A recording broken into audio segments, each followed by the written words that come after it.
We spoke a lot yesterday about several topics, but before we're even going to touch them, because I don't want to give any hint, maybe after the first or second example. Let's look at this game. I mean, I think this is one of the simplest, or at least one of the first examples that I've seen regarding this topic, and I always thought it is fascinating. Let's look at the structure for a second. Which opening this position came from? Just if someone has any idea. This is, of course, not the topic, but just general question. Caro-Kann. It came from the Caro-Kann, exactly. It came from the Caro-Kann. The H5 line, exchange. Okay. White is better. Well, white is. Excuse me, can you do control 2? Control 2. Okay. Excellent. White is better. The bishop is better than the knight. G7 is fixed, right? This is why we play this H5 and so on. White has 3 against 2. White has several advantages. But it should be a long game when 2 results are really on the table. Either a draw or white will win, and white is, of course, way better. Black played rook d6. White played f4. I think the idea is g5 and playing against the h-pawn. I don't want to make any more comments. I will just suggest knight f6. Knight f6, well, maybe is a wrong move. The question is why?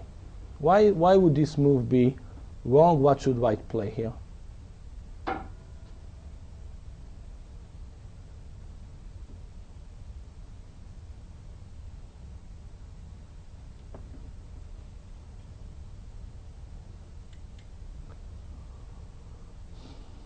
Non-grandmaster's answer.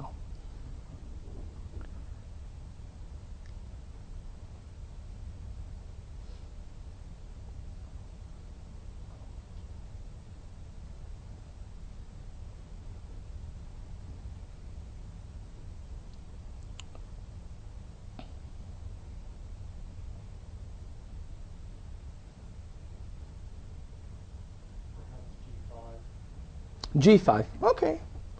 But g5, okay, I will take h6. So this is the idea, right? Okay, good idea. So I won't take.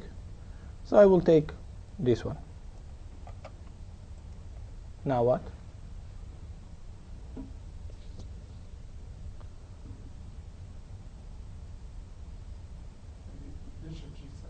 Yeah, but I have a rook. You're very bishop g7 right here, right? But two reasons why it's not working. One, I can just simply take on g5. Yeah. But the second one, I do have a rook. If there was no rook, yeah, you are correct. This is the only square that the knight cannot stop the pawn out of the square, right? I mean, if we have to, let's draw this beautiful square. I will draw it with an alt, I guess. Okay, this is the only square black to play, cannot stop the pawn. So you're correct, but we have a rook here and the game is finished. Right. So, g5. Yeah, many people say g5, but knight take h5 or whatever. Okay, but it just means that maybe our topic for the lecture today is a very good one.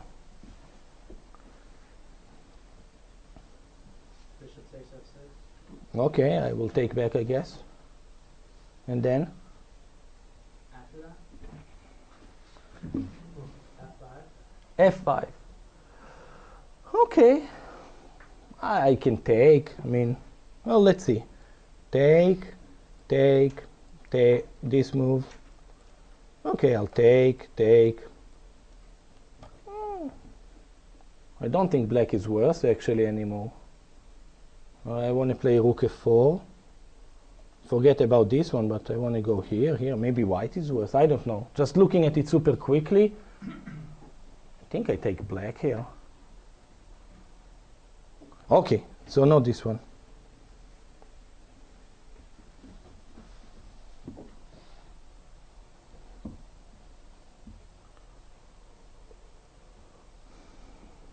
There are other moves in the position.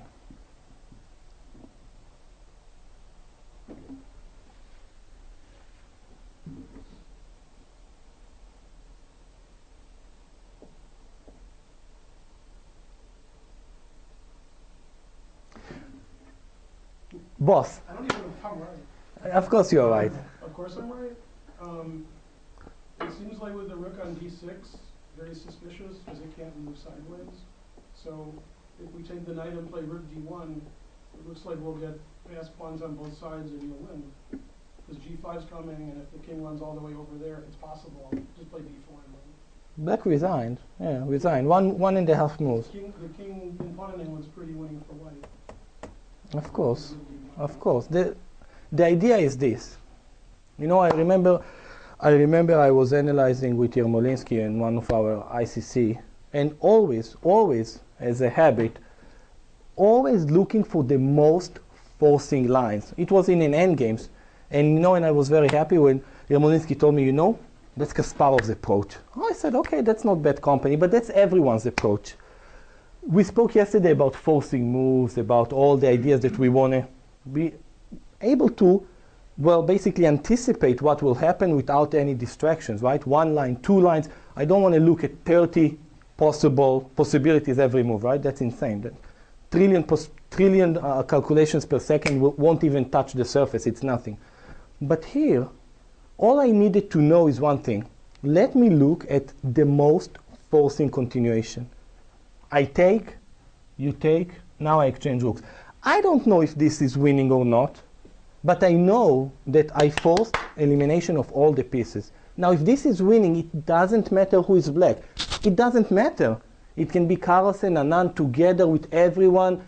It's over. I mean, this is a position that a beginner, 1,000 player, 15, doesn't matter. As long as he understands what Ben just said, it's over, right? White will exchange the rooks. We'll play g5. Black will manage to get with his king on time, but then white will play b4, b5. Create a pass pawn here. Let's see pretty much how we get it done. Take, king d6, king e7. Okay, excellent. The king stopped the pawns. And black has 2 connected pawns in the center. If he had rooks, it would be better. Put a rook on c8, put a rook on c3. I don't know, maybe, well, probably not better, but black would be okay. The only thing is that here, white just makes a queen. So, you know, black was a very decent player. Resigned without, you know, after rook d1, just resigned. Now, the fact that we are sitting here, some experts and modern experts, and g5 was the first move, and then capture an f5, which means that, well, probably it's a very, very, very good topic, because it doesn't matter, really, 1,500, 2,000, 2,500. We will see examples of world champions, of strong grandmasters, simple examples like this, and some of them very complicated examples. If we can force exchanges, there is no way out. It's not a position that you say, wow, computers say it's -3 or +3, but it's so complicated. That's it. That's it. So the importance of exchanges in the end, there is no way back. You exchange the last piece into a wrong endgame, no way back. Let's look at several other examples. Okay. We have 2 of the best players in the world at that time, right? Larsen, Gligoric. And this is the position. Control 2. Again, my goodness, that's more complicated than I thought. Okay. And it's amazing because in one move, basically everything is off the board. And then there is a question. You know, there are 9, 10, 3, 5. White has 17, 18, you know how much you want to count it, points of material. Black has the same. But white managed to automatically, super express, go into an endgame. Well, take. What now? Now comes rook take check. Okay, rook take check. Ooh. And I will take with my king. And then what? Bishop take. And then I will move my bishop. Yeah. King takes bishop because the queen's part. Right. So, I will take here. And I will take here. And okay, and now, well, by the way, connecting to yesterday, what did we have? We have check, check, check, and capture, right? So we know that we basically, it's not 4 moves ahead, it is 2 seconds ahead, right? That's the right approach. And what is this endgame? Well, looks good for white, I don't know. It's a pawn endgame. White has 2 against 1, so he will create a pass pawn here, and then we'll win over there. Look pretty simple, let's see. Here. But there were tiny bit complications here, tiny bit. Okay, b3 of course only move. There was one actually super sneaky part here with if he plays c5 quickly, it's just gets tiny messy, but okay, always pushing the pawns first is easier, right? Because they are more advanced. Take, h4. Yeah, and here I think, well, let's see, he had to play like, did he play some king f4 something, or something like get the opposition, let's see. Yeah, he played something like this, and now c5, king f4 now, yeah. We are not here to analyze pawn endgames. Our assumption was that the pawn endgame is winning. I guess he didn't go for this pawn because black would go for this one. But we are not here. No, pawn endgames have their own respect. But here black just resigned. Because white is just much faster. So, look how we started this position. Queen, rook, bishop on the board. And basically, in one move, white got into a pawn endgame.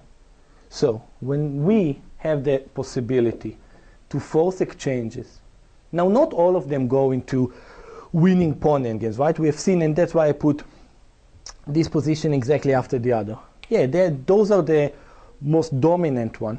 We just take a position, move it into pawn endgame. If it's winning, that's it. It can go to some other parts. For example, let's look at one nice position. I will choose, oh, you know what? Okay, let's stay in the pawn endgame. Let's stay in the pawn endgame, and we will look at this one. We'll go there slowly. Okay.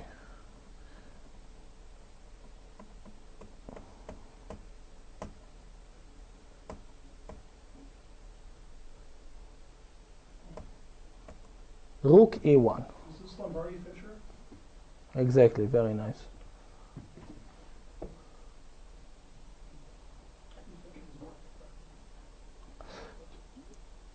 So, well, it's clear that black, okay, of course black has been better for a long time, right? He's up material, and this bishop is not, well, not the prettiest one out there, but, you know, there aren't so many pieces on the board, and the bishop is holding, you know, he's protecting the pawns quite well. But,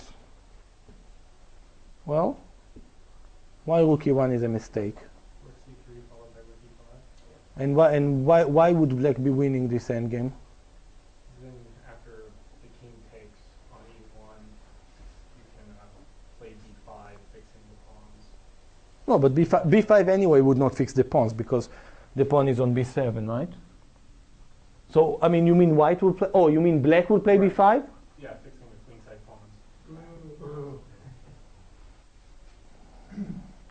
The first aggressive move in your life. What did you say, Ben? It's the first what? Something. All right. First time I've ever seen it. Not b5. What? a6. So why? You know, in the previous example, just the previous one, Larsen against Gligorich. Why white was winning that endgame? Because he created an outside pass pawn. So our idea will be that after take, king here, take. First of all, without much thinking, I want to put this king here. King d5, king c4. Then, white will be with his king somewhere there. If I will play b5, there might not be win anymore. There will be no win because I will play king d2. Why would there be a win in that position? I'll just play king d2, king c2. You go here, d5, I will go to d3. But when the kings are here, I will play this tiny b6. I will play a5. We will exchange. I'll move my pawn. You will take. I'll take. And I go here. I don't know, 15 moves. But, okay, for someone like Fischer, maybe 5 seconds, 10 seconds, 20 seconds. Oh, maybe less, maybe more. Not important, right? Because it's one line. It's like, it's like walking from here to there. That's it. Here the king is there. b6. I'll push the pawns. I mean, it doesn't actually have to do that, but it's just playing probably just like a computer, so the pawns are a bit more advanced, but I don't think it made any difference. So that's it, right? We explained it in one line. We exchanged, we went into a pawn endgame, we created an outside pass pawn. There were many pieces on the board. This is our third example, I believe. We are 20 minutes in the show. Next time, when each one, I want to think, see a position and see a possibility to exchange all the pieces. Right, wrong, winning or not winning. This is the first instinct. What happens if I eliminate all the noise, simplify the position to the maximum I can? If it's winning, that's it. That's it. So, let's look at the position that maybe tiny bit different. Because we will go back to those types of positions, but I want to see position that is tiny different and, well, I think maybe more difficult as well.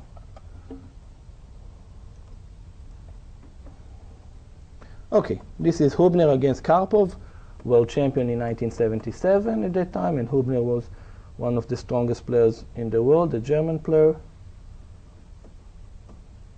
Okay, well, just normal position, and so on. Check. Oh, wait. This is a different level of position. It is black to play here. I will give you several minutes to think in this position. I think that black might be better, but it might not be extremely clear. I mean, okay, black has, again, our usual 2 against 1. His king looks tiny bit prettier than white, but okay, nothing really dramatic. It looks like, but maybe it's wrong. Maybe it is a bit dramatic. So, all right. If we have any ideas or suggestions, we're at least open to hear. I was thinking b5. b5. Okay, that's a logical move. I mean, maybe I will play knight e4 or knight b3 maybe. Well, let's look at it on the board. Okay, you'll play b5. I'll play this move.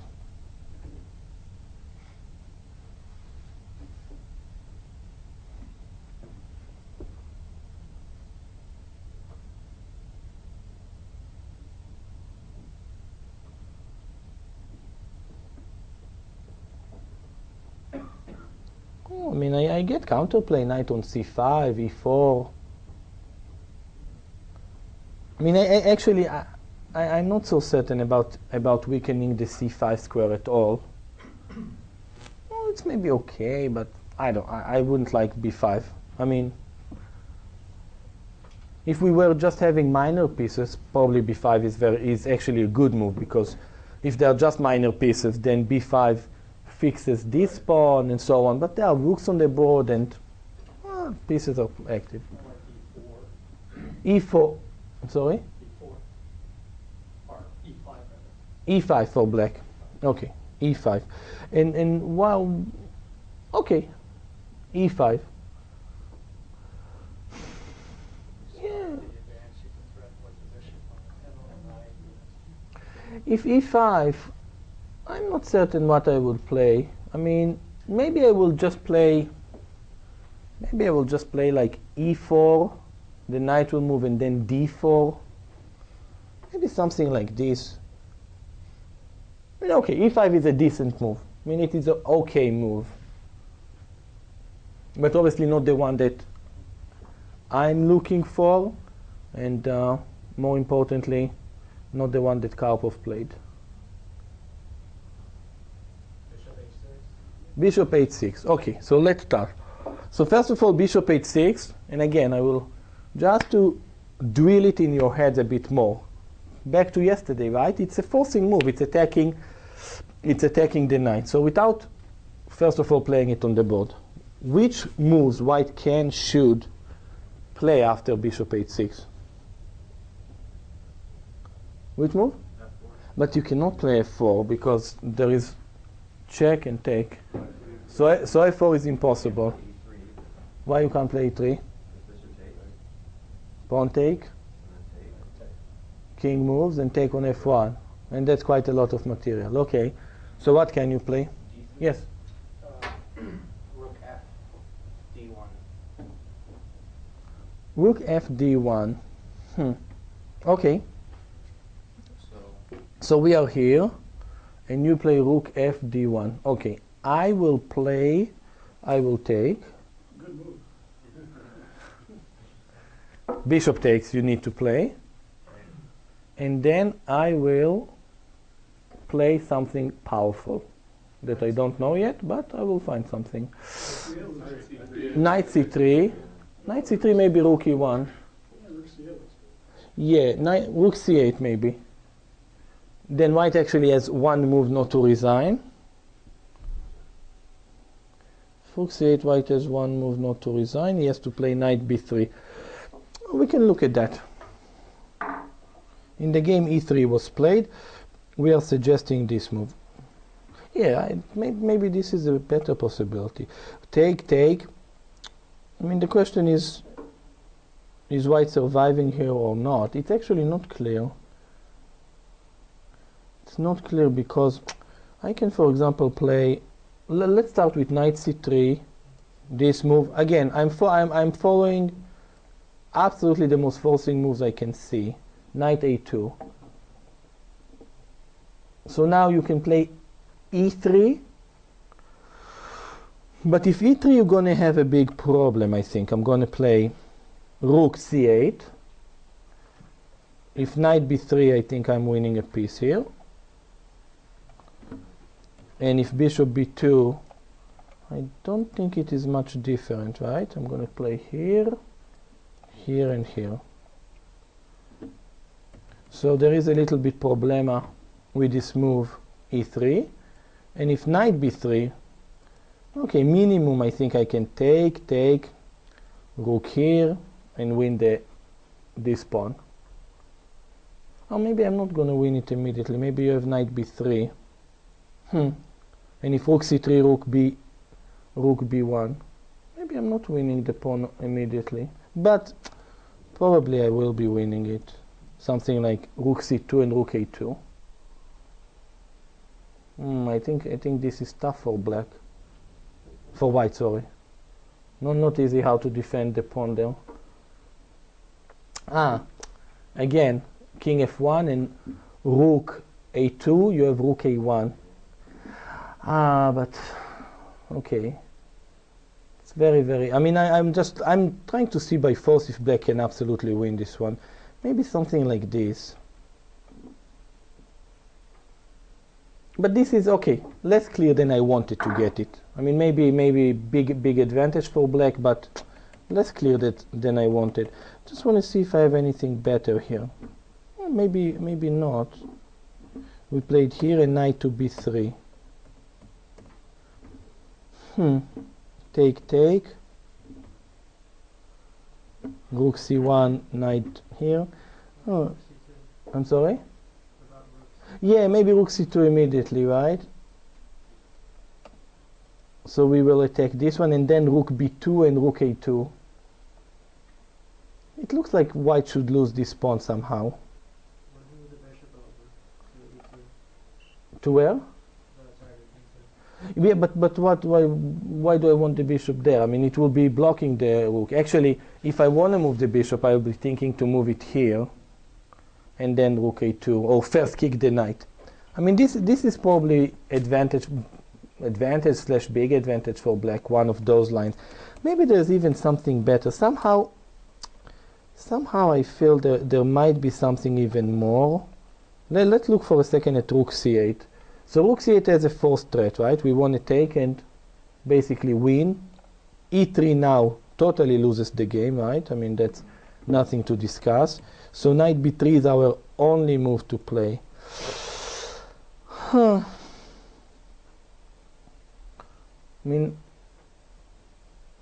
take on c1 will be better for black. Rook c3 will be better for black. I mean, okay, no big doubts that white is worse here with this pawn on a3, but yeah, maybe I mean, okay, this is probably not pretty. b5 is coming. Let's say rook a1, b5, but maybe that was a better choice, unless we are overlooking some immediate tactics. But maybe that was a better choice. Well, let's just see. You know, if we are going to be lazy for a second, let's see if computer finds any false win. Okay, what computer says, let's see. Okay, that was actually the last line that we mentioned. Yeah, better than the other one. Take. Knight c3, rook e1. Okay, so he wants to go here. Knight b3.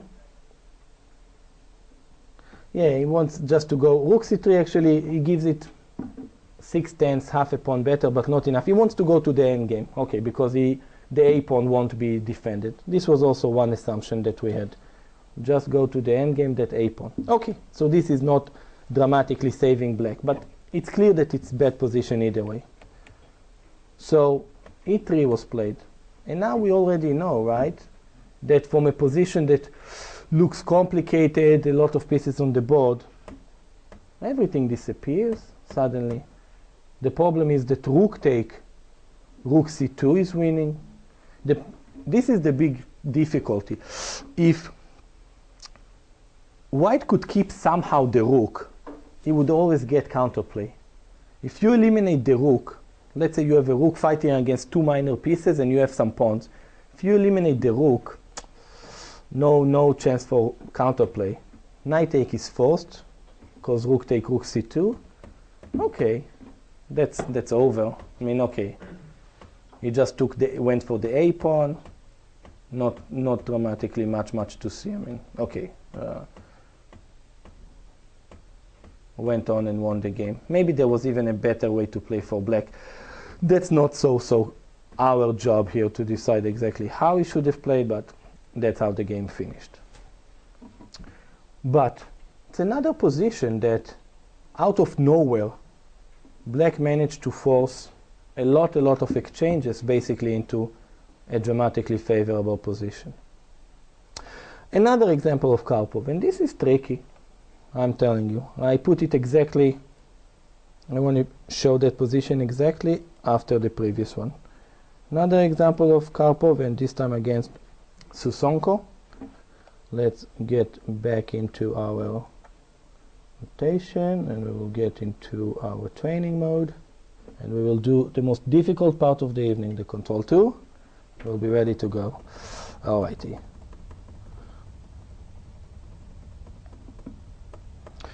The Catalan.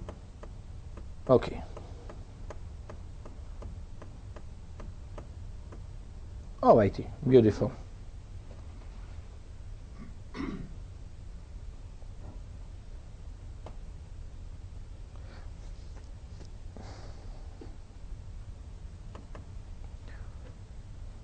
What exactly to play here with black? Again, I want to give, well, let's give you 2-3 minutes here. How exactly should black continue this position?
All right, if we have any ideas, I mean, I really want just people to get tiny bit to the position, think by themselves, and yes. All right, I'll try one. I've been wrong every time so far.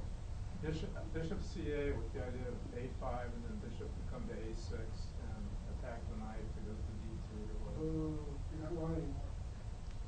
You're losing your touch. You're losing it. That's very rarely I put this position and get this as the first move. I mean, even to some decent player, yeah, that's absolutely brilliant. Very, very nice. You know, some people say, you know, I want exchange. So then they play bishop d5, which is even worse, I think, which is even worse. For example, after bishop d5, no, this is. You tricked everybody because the other ones you trade and win, and here you. And that's exactly why I put this one here. I could have done it in the end, but I'm going to tweak more. There will be more positions. Knight d3. I like actually white here, I think. Let's say a5.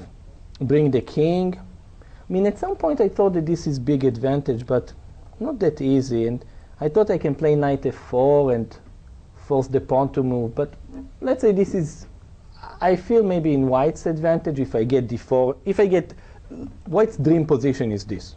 Let's start with this one. I mean, the problem is that some moves like bishop d4 are possible, but the dream position is this one. No, this black, forget about the bishop tactics. This is the dream position for white. Get the king, blockade. Oh, black is not going to hold this position, most likely. But there are some difficulties because some move like bishop d4 is possible. And actually now white should be careful about a pawn on a2, right, in some position like this. So maybe bishop d5 is possible. I think I would prefer white there, but maybe I'm wrong. Bishop takes g2. Okay, nothing dramatic here. I mean, bishop d4. Again, I like white. I mean, king f3, king e4. I will play b3. Fix the pawn on a5. Well, maybe black will make a draw, but black is suffering here. But bishop c8, it's such a genius move. You know, it's kind of simple to, let's say, above some level, strong players, right? You know, no exchanges is also a decision, right? We have two bishops. The advantage is going to be extremely, you know, I remember, again, in commentary with Yermolinsky, when I was analyzing with Peter Svidler, that was really, really cool. Bishops, you know, they are, on move 50, you really see their big strength. You know, you hold them like, I don't know who said it, like, you know, they're like pocket aces. At some point, you know, you play them. Hopefully you play them okay. But in this position, no, it's exactly the way you suggested happen. Exactly, including putting some pressure against the pawn on e5. I mean, we can. He always resigns before move 50. Oh, but now he's going to change it, right? With this bishop c8, that's the game changer. No, because this is white. It took black another 20 moves or something like this to win, but a5. You suggested it. Bishop d4. f5. This is actually a very good move because the bishop here is very cool, and this blockade. If the bishop moves, well, the knight has no defender, and by capturing, well, black gets something in the center. He will have the possibility to kick white. But I think g4 was played, right? It's important not to allow easy f5 for black. Okay, bring the king. You know, if we're there, let's give this endgame 2-3 minutes of respect. Bring the king. The bishop on c8 doesn't need to move yet. Move.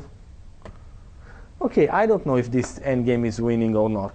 It's not really important. It's not. The topic was, like Ben said, okay, you know, exchanges are great, forced exchanges are great, but also no exchanges is as big decision as exchanging. We will see more examples, but towards the end. Bishop back. Okay, finally this white played f5 many moves ago.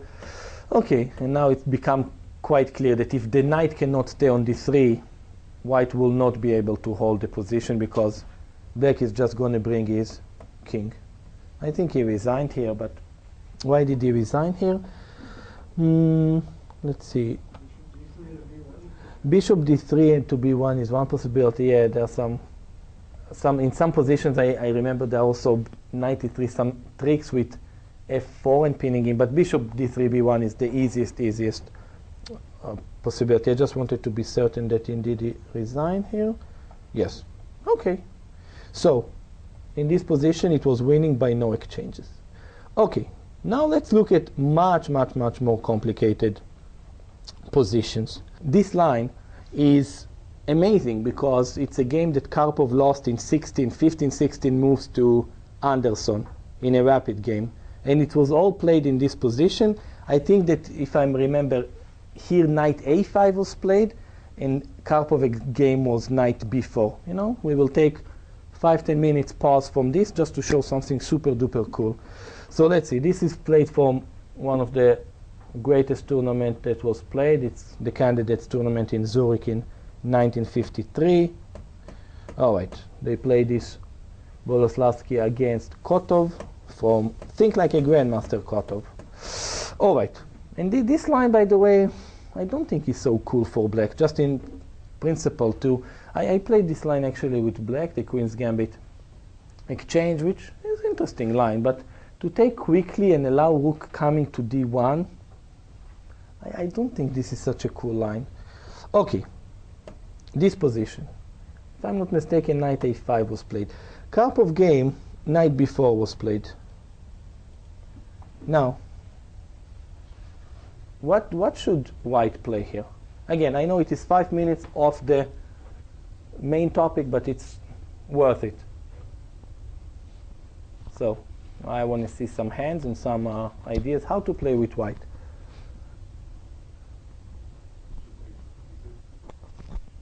Okay, it's a move, but okay. Bishop take e6 is one move. Which move? d5 is another move. Okay. I mean, maybe one of them is right. Maybe they are both right. But you know, if you remember from yesterday, it was 24 hours ago. Then moves don't mean anything to me, right? You want to tell me something, then tell me. I play this, you will play that. I'll play this, that. And then we will see what we have.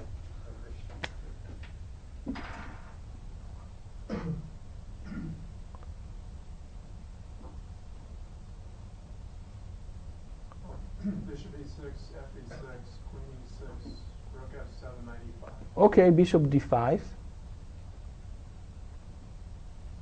Okay, so we will take here, this move, bishop d5, take.